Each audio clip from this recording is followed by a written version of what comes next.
Hello guys, welcome back to my kitchen. Today I share with you guys how I prepare this delicious EWEDU ELEGUSI and stew. If you guys have something interested, keep watching.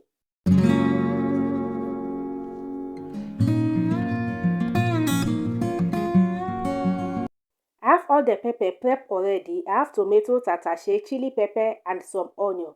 Added some water to that, cover it and allow to boil. And the reason why I'm boiling the pepper is just to add more flavor into the pepper. Trust me, this method absolutely worth it. I don't do it all the time, but anytime I do it, it's worth the time. I have my jute leaf here, aka ewedu. This is how I'm going to pluck it out of the stem. There are different ways to pluck it, but I will show you guys two methods. Okay, this is the one that I love. Just keep watching and see what I'm doing.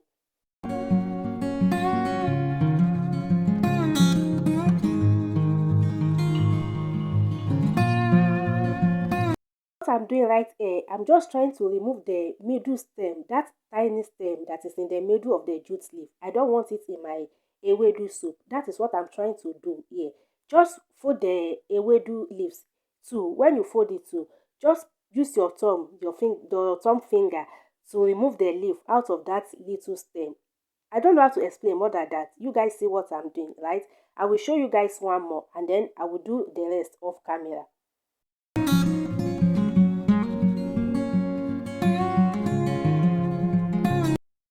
And this is another method that you can use to pluck the ewedu out of the stem. Just pluck the leaf without removing the middle stem. But trust me, growing up, that is how I was taught to remove the middle stem if you want to get the best out of your ewedu. I remove all the ewedu, wash it and set it aside.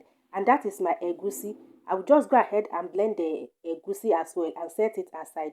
Back to the pepper. The pepper is perfectly boiled. I'm going to remove it, pop it into the blender and then blend it. You can allow your pepper to cool down before blending it if your blender is not that strong.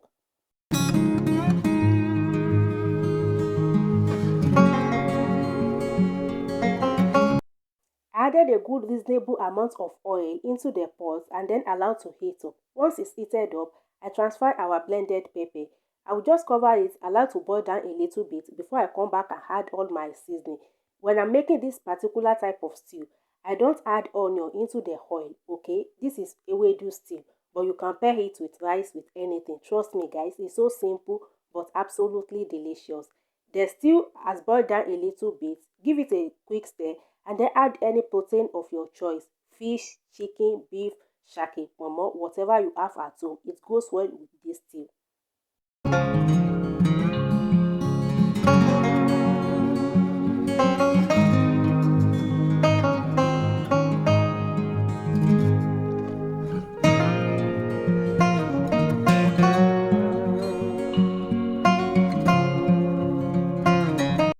Once I add my protein of choice, I will give it a quick stir, cover it and then I will transfer it to other side of my cooker and then I will start making the ewedu. I have a little bit of water here, just tiny bit of water, and I add some onion. I'm making use of onion because I don't have iru, aka locust beans. Once the water is hot a little bit, I transfer my ewedu and then I allow it to cook.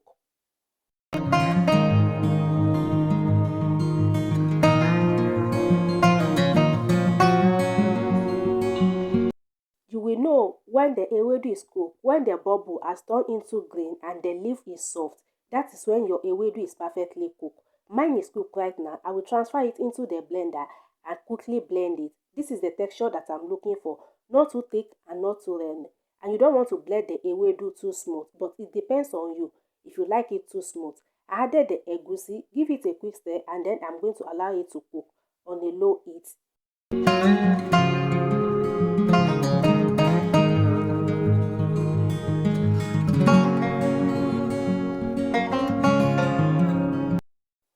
Added a little bit of seasoning cube and a little bit of salt to taste. That is all the seasoning that you need for your ewedu. And when the ewedu is boiling up, you will see the egusi. The egusi will become more visible inside the ewedu. You don't want to overcook it. If you overcook it, it will not be slimy again. As you guys can see, it's bubbling very well on a low heat. And at this point, my ewedu is done.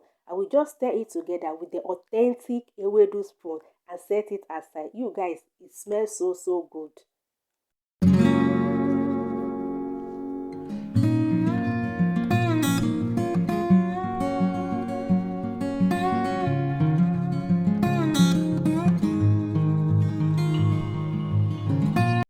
to the stew. The stew is already done. I'll go ahead and give it a final good stir and set it aside. You guys can see that the little oil that I added has floating on top. That is when you will know that your stew is done. I don't like too much oil on top of my stew when it is done. Just add oil according to your taste. Alright, I will stir it together and set it aside.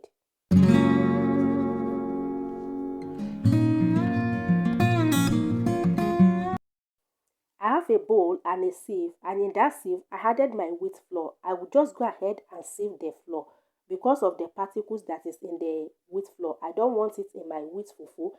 I've made that mistake in the past when I just buy wheat and then I will not sieve it.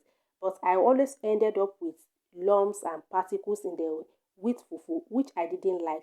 So I come to realize that back home we used to sieve our yam flour before we made amala. So why can't I do this to wheat also? And I did it, and you guys, I ended up with a whole lot of particles in the sieve. And since then, I always sieve my wheat flour before I made the fufu. You guys can see the particles. You don't want this in your fufu. Add a pot of boiling water, and then I'm going to take out some of the water, reduce the heat to the lowest. I add a little bit of cold water to that, just to cool the temperature of the hot water down before I add my flour. And then when I add the flour, I continue to stir it to prevent lumps as well.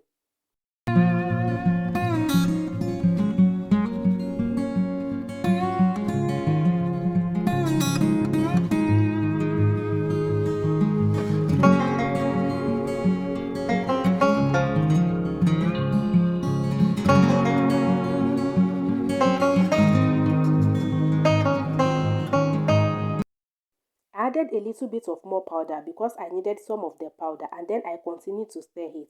At this point, there is no fashion. Use all your strength to stir it very well so you don't end up with lumps, alright? And make sure you cook your fufu very well. You don't want to eat fufu and started purging.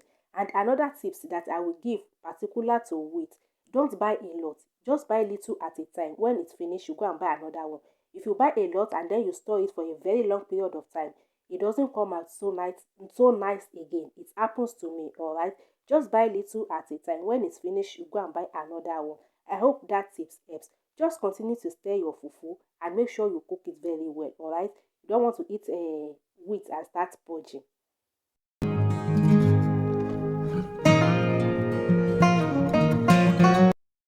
At this point, the wheat fufu is perfectly cooked and it's so soft, guys. Just dish it out and then serve your family. And I hope you guys like today's recipe. And if you do, please give me a thumbs up, subscribe to my channel, leave a comment down below, and I will see you guys in my next video. The stew is absolutely amazing, guys. See you guys in my next video. Bye.